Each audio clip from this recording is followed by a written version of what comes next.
Bien, señores, son las 7:09 y yo me voy directo a tratar lo que ocurrió ayer con la conferencia del Episcopado Dominicano, que ha emitido un documento en el que los obispos, el Episcopado Dominicano, establece distancia de la carta del padre Manuel Ruiz y la establece de manera clara, categórica en varios aspectos. Número uno, esta comunicación deja claro que la decisión del padre Manuel Ruiz de renunciar como enlace entre la Iglesia Católica y el gobierno es una decisión personal a la que no se le puede dar la lectura de una ruptura de la Iglesia con el gobierno, porque la Iglesia no ha tomado esa decisión. Y eso está expresado en el hecho de que dice que la renuncia del padre Manuel Ruiz es personal y que no fue consultada a la conferencia del Episcopado Dominicano. La Iglesia es una institución jerárquica y las posiciones de la Iglesia son las que establece la conferencia del Episcopado de esa Iglesia. Entonces, está claro que eso no era una posición de la Iglesia. En eso estamos claros, que eso fue entonces, tal y como lo establece la conferencia del Episcopado, una decisión personal. La Iglesia también deja saber que no comparte en todas sus partes el contenido de la carta, que no lo comparte en todas sus partes. Y también eso yo creo que es comprensible. Es comprensible porque el padre Manuel Ruiz no solo trata el tema que está en debate y el tema sobre el que la Iglesia sí ha fijado posición, porque la Iglesia, la conferencia del Episcopado Dominicano, sí fijó una posición oficial con el tema de las observaciones del presidente Danilo Medina, objetando esas observaciones. Si la carta de Manuel Ruiz se limita a la posición de la Iglesia en ese sentido, no está haciendo otra cosa que interpretando o aplicando ya la línea, la orientación que ha tenido la Iglesia sobre ese tema. Pero resulta que en la carta de renuncia del padre Manuel Ruiz hay consideraciones de tipo político, de la que la Iglesia evidentemente se aparta, y hay consideraciones también de tipo personal, de la que la Iglesia evidentemente se aparta. Y eso puede ser fácilmente, visto, presentado en la alusión que hace en términos políticos el padre Manuel Ruiz al hablar de la posibilidad de la reelección y de un conflicto interno entre el expresidente Fernández y el presidente Danilo Medina. Ya eso son consideraciones de tipo política que una institución como la Iglesia Católica hace muy bien en no asumir. Y también está el aspecto de tipo personal. Yo quiero leer el comunicado. Dice lo siguiente el comunicado: la conferencia del Episcopado Dominicano, CED, ha tomado en consideración la renuncia sin previa consulta del reverendo padre Manuel Ruiz de la Rosa a la tarea de enlace entre esta institución y la presidencia de la República Dominicana. Su carta obedece a razones personales que no corresponden en todas sus partes a los criterios y posición de los obispos dominicanos. Esta institución agradece al reverendo Padre Manuel Ruiz el generoso y amable servicio que prestó durante este tiempo y todo lo que tiene que ver con la defensa de la vida. A su vez, manifestamos que la Iglesia continuará ofreciendo al país y al gobierno su colaboración y contribución en las obras sociales, especialmente en los sectores de la educación, la sanidad, la promoción humana y la caridad. De igual forma, continuará brindando orientaciones que ayuden a la toma de decisión de los mejores intereses de la nación dominicana. Entonces, fíjense lo siguiente, les repito, su carta, dice la conferencia, obedece a razones personales que no corresponden en todas sus partes a los criterios y posiciones de los obispos dominicanos. Ya les resalté cuáles son las partes, desde mi punto de vista, que no corresponden a la posición de los obispos dominicanos. No es un invento mío, porque la Iglesia deja claro en esto en qué parte está de acuerdo con Manuel Ruiz, porque esa parte sí la saluda, que es la de la posición frente al tema que está en debate, cuando dice: esta institución agradece al reverendo Padre Manuel Ruiz el generoso y amable servicio que prestó durante este tiempo y todo lo que tiene que ver con la defensa de la vida. Pero además, si existiera alguna duda de que esa es la posición de los obispos con relación a este tema, solo hay que buscar a los propios obispos en las conclusiones, en el documento que emitió la Conferencia del Episcopado sobre esta temática. Entonces yo creo que esta ha sido una aclaración correcta por parte de la Iglesia, porque las instituciones tienen que actuar con pie de plomo. Tienen que actuar con pie de plomo, y la Iglesia, para sustentar la posición que sustenta, no tiene por qué incursionar en cosas que no son, digamos, de la incumbencia institucional de la Iglesia. Entonces, eso es correcto. Esta comunicación tiene otra lectura. Yo creo que la iglesia con esta comunicación también le tiende un puente de plata al presidente Danilo Medina. Nosotros no nos interesa pues una ruptura con el gobierno. Vamos a continuar contribuyendo con la obra social del gobierno. No nos interesa inmiscuirnos en asuntos políticos ni en asuntos personales suyos y de su familia. Nosotros pues tenemos esta posición frente a este tema, y yo creo que con esta carta, con este comunicado, ellos dejan una brecha para algo que sería importante que se produzca, señores, que es un diálogo, para que este asunto, que probablemente tenga su desenlace en el día de hoy, no tenga un desenlace atropellante, que después tendría consecuencias, digamos, que no van a poder subsanarse, aunque no sean consecuencias que se expresen como las expresó el padre Manuel Ruiz, pero esas consecuencias estarían ahí. Entonces yo sigo esperanzado en la posibilidad de que esto tenga una salida satisfactoria para todas las partes, y no es porque yo esté queriendo estar bien con un sector y con otro sector, sino porque yo creo que hay la posibilidad de que se produzca ese acuerdo.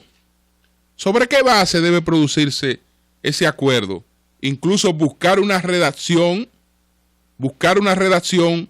que no sea una redacción que permita que las cosas vayan más allá de lo que quiere exactamente el presidente Danilo Medina. que lo que él quiere es exactamente también lo que quiere la iglesia o lo que quieren las iglesias. Las iglesias lo que no quieren es una rumba abierta para baile. Pero en todo este debate,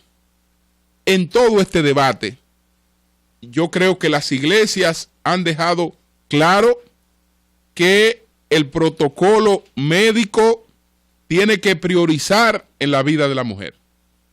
Lo que la iglesia no acepta como primera opción el desembarazo, sino que se agoten los procedimientos del lugar. Y una vez agotados los procedimientos del lugar, entonces está claro que la prioridad es la vida de la mujer. Señores, el que diga que las iglesias no han planteado eso, yo creo que es injusto, porque eso está claramente planteado. Entonces, la pregunta es, si las iglesias dicen eso, y el presidente lo plantea también en sus observaciones, ¿por qué no acoger las observaciones?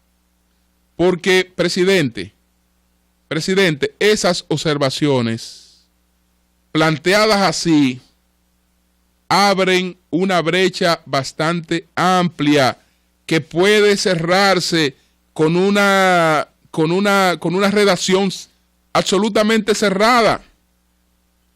¿Por qué? Porque ¿qué tendríamos? Tendríamos que en los casos, por ejemplo, de violación. Entonces, presidente, ¿quién va a determinar que hubo una violación? El médico. Una mujer se puede presentar a cualquier clínica a decir que fue violada y en función de eso se le podrá desembarazar. ¿Cómo evitamos eso, presidente? Estableciendo un mecanismo para que se determine si ha sido o no ha sido violada. ¿Cómo establecemos lo de las malformaciones congénitas incompatibles con la vida? Los mecanismos diagnósticos del país no son tan precisos como para que eso pueda establecerse de manera categórica. Debe haber alguna institución entonces que se encargue de eso. Esos son casos excepcionales. Si son casos excepcionales y realmente queremos salvar la vida de la mujer cuando se presenten esos casos, vamos a crear los mecanismos legales para los casos excepcionales. Pero esos mecanismos legales no pueden estar dispuestos por cualquiera. El doctor Jova Bernal entendió por algo que él vio que ahí hay una malformación congénita incompatible con la vida. Pero, ¿y cuál es la capacidad de equivocarse del doctor con los precarios mecanismos diagnósticos que tiene la República Dominicana? Es bastante amplia.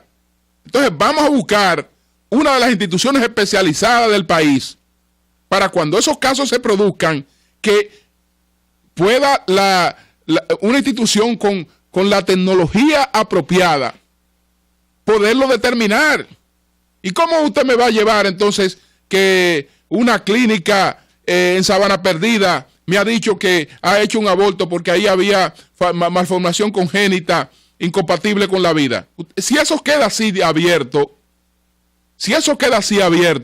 lamentablemente se está haciendo otra cosa, y justamente a eso que se oponen las iglesias.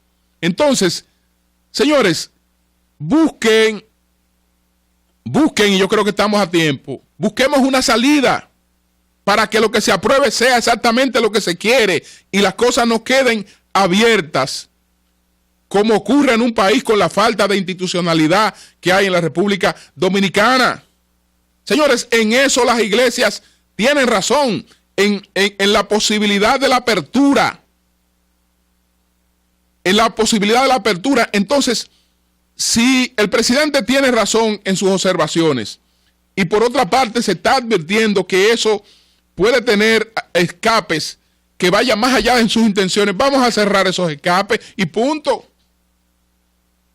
Entonces no hay por qué cometer un atropello y hoy decir, bueno, esto se resolvió, este pulso ya está de un solo lado, está derrotada la iglesia. Lo de Manuel Ruiz fue una desesperación producto de la derrota, como se ha estado proclamando. Y a quienes están proclamando eso, Yo le digo, señores, tengan cuidado, que no es verdad que a las iglesias se le derrota. Eso no es verdad. Eso no es verdad. No. Paren eso. Que esa sería una lectura fatal. Danilo Medina no llegó al poder a derrotar a las iglesias. Por el contrario, en su camino hacia el poder, realmente construyó muchas redes y muchas relaciones que le ayudaron bastante. Entonces, un poquito de cuidado. Recuerden la historia. Yo vi un documento por ahí, que no sé si será una especie de lineamiento, una serie de cosas, donde yo me sorprendía, o alguien vinculado al sector oficial, que me está hablando de derrota de iglesia. Hermano, y usted está loco, hermana, para no hacer una alusión particular. Usted tomó algo en diciembre extraño, derrota a la iglesia. Pero usted recordará que la primera posibilidad de exterminio del cristianismo acabó en una alianza con el cristianismo. ¿Y qué fue lo que pasó? ¿Y qué fue lo que pasó con Pablo de Tarso cuando había eliminado, entre comillas, porque nunca hay la posibilidad de eliminar así una doctrina? Él había atacado varios grupos cristianos, varias concentraciones cristianas, y solo le quedaba una concentración cristiana con cierta importancia que estaba en Damasco. Y camino a Damasco es que se produce la transformación que lo va a convertir en el apóstol de los gentiles. Y vemos entonces que el hombre que sale a aplastar a la iglesia acaba siendo uno de sus más firmes aliados y el que le dio junto a Lucas esa dimensión universal que tiene el cristianismo. Entonces, esa fue esa que pudo haber sido la derrota, el exterminio de la iglesia, acabó convirtiéndose en su fortalecimiento. Pero, ¿y los acontecimientos posteriores? Señores, pero fueron 300 años consecutivos, más de 300 años consecutivos de los emperadores romanos persiguiendo a la iglesia católica, a la iglesia cristiana, que era entonces la católica solamente. Más de 303 siglos de persecución, pero de una persecución tenaz. No derrotaron a la iglesia. Más de 300 años de persecución, no la derrotaron. ¿Y ustedes creen que por una escaramuza y una cuestioncita ahí de que podemos estar hablando de que se tumbó pulso y que se le ganó un pleito a la iglesia? Pero ¿y qué pasó después?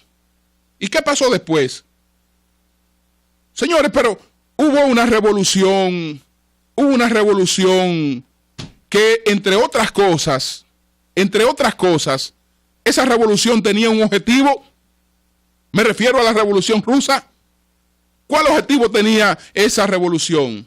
Entre otros objetivos, exterminar, por considerarlo un atraso, un opio de los pueblos, por razones científicas, el exterminio de la creencia en Dios. Ese fue uno de los objetivos de la Revolución Soviética. ¿Y quién acabó derrotado? Ustedes saben qué pasa hoy en Rusia y en lo que era la Unión Soviética. Muchos de los antiguos agentes de la KGB están venerando la iglesia ortodoxa y el sentimiento religioso es lo único que ha hecho que se ha multiplicado yo no sé por cuánto en un país donde se hizo una revolución y esa revolución estuvo en el poder y persiguió a las iglesias y trató de exterminarla. ¿Y qué pasó? Quedó exterminada esa revolución. y ahí hay una iglesia floreciente, más fortalecida que nunca. Más fortalecida que nunca. Pero antes que eso, hubo otros acontecimientos. Hay otros acontecimientos que también buscaron el exterminio de la creencia o el holocausto. ¿Qué cosa fue? El holocausto fue un ataque al monoteísmo, desde sus simientes. Si destruimos la simiente, queda destruido el monoteísmo. Y eso era lo que se buscaba con el exterminio de los judíos. ¿Y qué pasó? ¿Qué pasó? Ahí está el judaísmo. Ahí está. No es una religión proselitista, pero ahí está. Ahí está. La revolución, la guerra civil española, por ejemplo. Entre los componentes de la guerra civil española, estaba, digamos, la eliminación, la exclusión del sentimiento religioso de los españoles. ¿Y qué ha pasado? ¿Y qué pasó después de la revolución de la guerra civil española? ¿Qué pasó? ¿Quién venció a quién? Entonces no hablemos tontería. No hablemos tontería. Todas estas cuestiones de que la ciencia va a desplazar la creencia en Dios, una serie de cosas, pero eso se viene proclamando desde hace siglos, y en cierta medida lo que se va dando son espacios de transformación. La iglesia se va transformando y la ciencia sigue haciendo su papel. Pero eso de derrota, de una serie de cosas, eso es un disparate. Eso es un disparate. No. Es una tontería. Es una tontería. Y ojalá, porque yo conozco a Danilo Medina. Yo sé que Danilo Medina podrá incluso estar incómodo, porque si yo estuviera en su papel, en sus zapatos, y leo una carta como la que escribió el padre Manuel Ruiz, yo no voy a estar alto de risa.